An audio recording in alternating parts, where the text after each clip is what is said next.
Həmzənin ciyərini yeyən arvadın nəvəsindən nə gözləmək olar?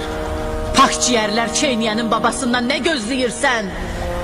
Əti şəhidlərin qanı ilə artan adamdan nə gözlənilər? Biz əhli beytlə necə rəftar eləməlidir? Bizə ancaq düşmən gözü ilə baxar. Sonra da utanmadan arsızcasına deyir ki, kaş dədə babalarım burada olub sevinə və mənə deyərdilər, var ol Yezid. Sən Əbu Əbdullahın, cənnət cavanlarının ağasının dişlərinə vurursan, çubuğunla onu döyəcləyirsən, Allah özü sənin elədiklərinin cəzasını versin.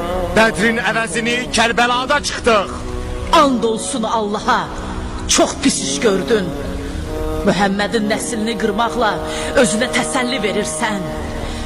Əbdülmütəllib nəslindən olan parlaq ulduzları. Mən sənin cahil dədə babalarını arzulamağına qətiyyən təqib